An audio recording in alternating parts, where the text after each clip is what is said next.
Umuwi ka na ba dahil for good ka na? OFW ka ba pues? Para sa'yo ang video na to. Okay guys, gusto na bang umuwi guys? Gusto mo nang umuwi dahil for good ka na sa isip mo? Tatanungin muna kita guys, ano ba yung for good guys kung ikaw ay isang OFW, sarili mo? Kasi maraming for good guys, kung gusto mo ng for good guys, mayroong for good na umuwi na may ipon, for good na sila. Kung naubos yung ipon mo guys, hindi ka na for good ngayon, pues mali po yung sistema, mali pong paniniwala yung guys, yung for good na umuwi ka. Dahil may ipon ka na, dahil ang ipon na naubos, mali po yung sistema guys. Hindi po yan matawag ko na for good. Okay guys, bago ko ibabahagi sa inyo guys yung aking insight o yung aking paniniwala about sa for good. Ako nga pala si Diosdado Alaman guys, dating OFW. Mahigit 6 years ng OFW ngayon, nandito na sa Pilipinas at nagpapahinga muna guys. Gusto ko nang bumalik guys pero nagpapahinga lang ako guys kasi mayroon akong inisikaso pa guys pero hindi ako for good. Kahit may ipon ka guys, hindi po yan for good. Hindi po yan matawag na for good.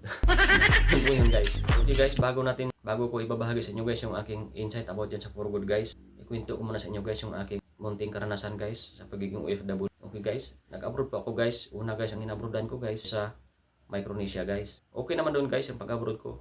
Pero hindi ko talaga naisipan yung mag for good guys. Hindi ko talaga maisipan yung mag for good. Wala sa isip ko yan. Kasi ang ipon nauubos po yan, yung pera nauubos po yan. Ay agad kaya hindi ko matawag na for good. Pangalawang abroad ko guys ay sa Punti. Hindi po ako for good doon guys dahil hindi ko pa alam yung for good talaga. Kasi ang alam ng iba talaga yung for good, yung may ipon, yung karamihan nila. Alam niyo kung magkano sahod ko. Yun po yun guys. Yun po yung ano guys. Kaya maganda guys sa ibang bansa guys. Yung abroadan mo na guys. Yung gusto mo na mag-abroad kung ikaw ay maraming experience guys. Yung experience mo na alam mo na demand sa ibang bansa. Maraming mga agency sa iyo guys na mabango yung ano mo, mabango yung papel mo. Lalo na kung kumpleto ka sa papel mo, may insito, may lisensya o mayroon bang ano diyan. Mabango ka guys agency, madali kang matanggap guys sa abroad. Kaya ang piliin mo kung gusto mo mag-abroad. Huwag naman yung mag-abroad kang nakitain mo lang dito sa Pilipinas guys. Kung kitain mo lang kita dito sa Pilipinas, huwag naman yun guys. Dahil ano po yan guys, hindi po yan tamang sistema para sa akin kasi alam mo kung bakit hindi po yan tamang sistema para sa akin guys na pag-desisyon guys na basta ka nalang tira ng abroad na kahit maliit. Kasi nagkakaedad na tayo. Matagal tayo sa abroad. Kaya kailangan mo mag-abroad. Piliin mo yung bansa na maganda. Kaya kung may trabaho ka naman ngayon sa makapag-abroad ka naman sa ibang bansa na kahit hindi kalakihang sweldo, kung sapat na at okay sa'yo, kailangan nating mahalin yung trabaho natin. Yun po yun guys. Kung umuwi man tayo, at least tapos yung kontrata natin. Maayos yung pakikitungan natin sa employer natin. Kahit masama is ano guys yung employer natin. Alam niyo naman hindi naman pero yung employer. Tiyagaan lang natin. Hindi naman tayo sasaktan. Kung baga ganun wala naman yan. Tiyagaan lang natin sila. Pakisamahan na lang natin sila. Yun po yun guys. Yun po yung para sa akin guys. Maganda po yung advantage po yung magandang bansa na pupuntahan mo. At yung pera mo, ipunin mo at wag mong paalala, wag mong ipa-scam. Yan po yun guys. Mayroon pa akong video dito guys sa aking YouTube channel or dito sa Facebook. Okay naman yung pag-abroad ko nun guys sa Guam guys. Maganda naman siya guys. Kaya advantage yung medyo okay na bansa. Yung, ano kasi yung sahod, okay naman yung sahod niya. Magtrabaho ka, medyo magaan sa loob at saka ganado ka magtrabaho pag okay yung sahod. Mga sip-sip, hayaan mo yung mga sip-sip na yan guys. Mga ganyan kung sip-sip sila, kung sip-sip sila, hayaan mo sila guys. Hayaan na natin sila dyan. Bunganga nila, mahihing bunganga nila, lalaki bunganga nila. Tres ang kinikita na, ang inano naman natin, ang goal natin, kumikita, makaraos isang araw, tumagal man ganun, at makaipon guys. Dahil yung ipon din natin, huwag natin ano sa scam. Yun po yun guys, baka ma-scam naman tayo. Lalo na ikaw kung may isip negosyante, para sa akin, better na hands-on kasi ang pagninegosyo. Kung ikaw isang OFW, hands-on ang pagninegosyo para malaman mo. At ngayon, alam ko na rin, ang pagninegosyo ay hands-on yan guys. Hindi mo yan maiasa sa mga kamag-anak mo o sa mga kakilala mo na ano. Hindi mo yan maasa. Hindi mo yan maiasa sa kanila. Paano ba maiasa yung negosyo guys na gusto kang magnegosyo?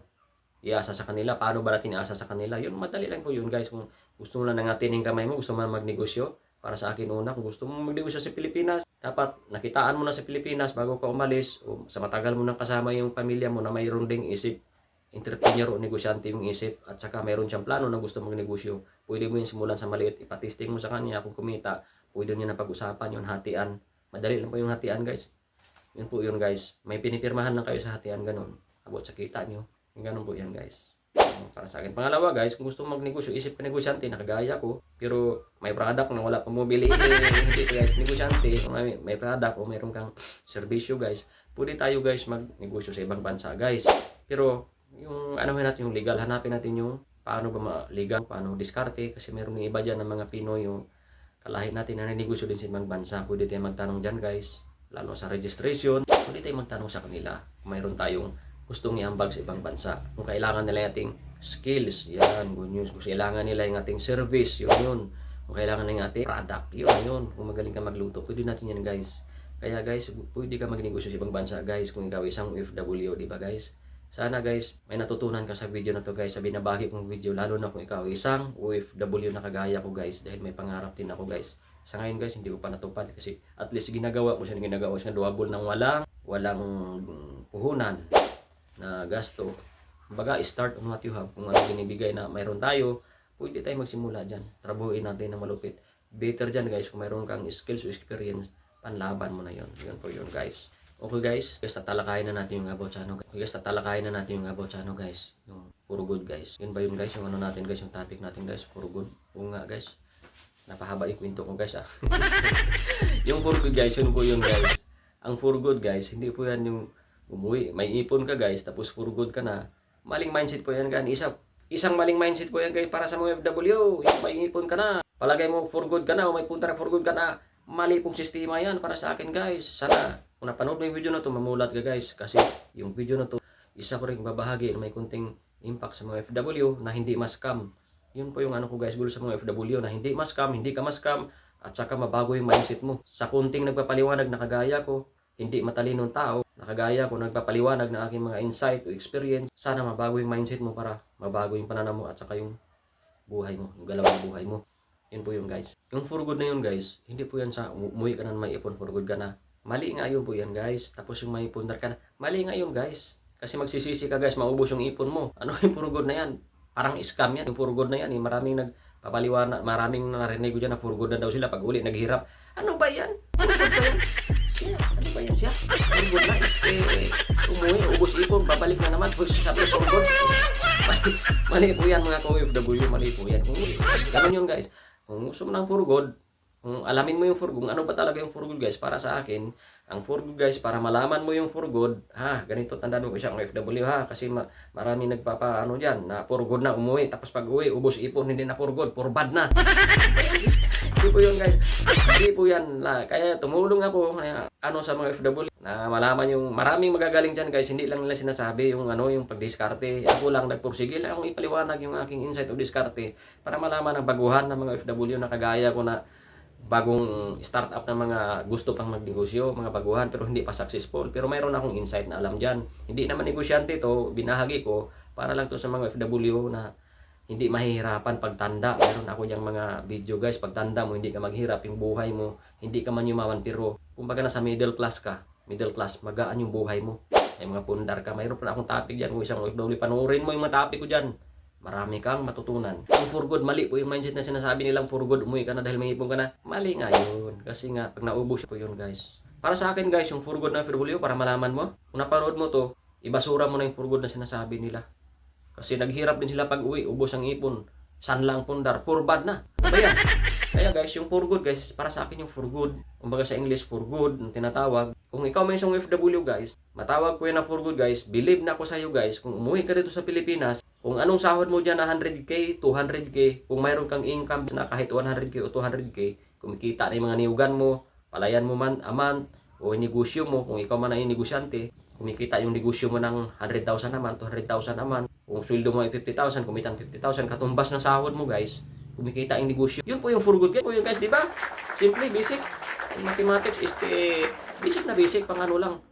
Basic na basic siya, kumbaga pang, yun po yung guys, for good para sa akin. Kaya ko binahagi itong video na to guys, dahil marami nagsasabi guys na for good na sila pagdating dito, naghihirap uli. Tinatawanan na sila ngayon. Abroad, ikaw sabihan ka ng abroad ng kamag-anak mo, tapos ngayon wala pira. Iba ngayon sabihan ka ng mag-anak mo, abroad ka, tapos ngayon wala ka ng pera. Kasi, for good ang alam mo. Naubos yung ipon mo, naubos yung pundar mo. Pues mali pong mindset yan guys. Baguhin mo sistema mo guys para asinso ka. Kung napanood mo lang yung video na to guys, maniwala ka sa akin, asinso ka. Hindi ka man yayaman kung hindi ka negosyante, kung takot ka magnegosyo. Kung napanood mo yung video ko na to guys, malaki na pagbabago sa buhay mo guys. Malaki na pagbabago guys. Kung pundar lang, mayroon ka na, makakaano ka dyan ng malaki. Kung napanood mo to, yun na yun guys, ang puro good na sinasabi ko.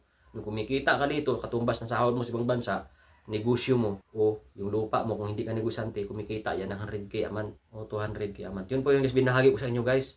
Kasi maraming nagpakalat ng for good. Para akong na ano, for good yan sinasabi nila is, para akong na ano baga, para yung isip ko, parang na-stuck yung isip ko pag narinig ko yung for good na, hindi na asenso, kumbaga, paralyze yung sinasabi niyan guys. Yung salita na yan, for good. Paralyze yan guys. Paralyze na salita yung for good na yan. Kung naniwala ka sa for good sa sinasabi ng iba. Kung napanood mo yung for good na sinasabi ko, sinso ko na guys, yung sinasabi ko guys. Okay guys, samahan mo ako sa aking mga sunod na topic guys. Sa aking mga sunod naman na video na ibahagi guys. Dahil mayroon pang video na ibabahagi sa inyo guys. Okay guys, maraming salamat sa panood ng video na to. Kung nagustuhan yung video na to. Okay guys, huwag kang mag-alala guys kung ikaw for good dati. Ngayon, for bad na is. Yun guys. Ikaw ay puro ko dati. Gusto nyo naghirap ka. Huwag kang mag-alala dahil puro ka mag-upgrade. Bawiin mo yun guys. Sabihin mo, for bad ako. Tapos ngayon, mag-build pa lang ako ng for good. Gagawa pa lang ako ng for good. Yun po yun guys. Totoo dyan guys. Yun po yung binabahagi ko guys. Okay guys, ang trabaho ko nga pala guys. Okay guys, salamat sa panood ng video na to. Okay guys, ang trabaho ko nga pala guys isang heavy equipment operator. Para sa gustong matuto guys mag-operate ng heavy equipment operator, pwede kayong mag-join sa group link natin guys. Sa video na to, meron kong group link dito. Sa HA group, Malupit group. Kung kayo isang baguhan na operator o kayo yung mga magaling na operator, pwede kayong maglapag dyan guys. Kasi para sa lahat yan, share lang ng share sa mga kaalaman at galing para matuto yung iba. Yun po yun guys. Okay guys, sabi ng Panginoon guys, ang mapagkatiwalaan sa maliit na bagay ay mapagkatiwalaan din sa malaking bagay. Ang madaya sa maliit na bagay ay madaya rin sa malaking bagay. Okay guys, maraming salamat sa panood ng video na to guys. Okay, see you in my next video. Bye, ciao, I love you guys.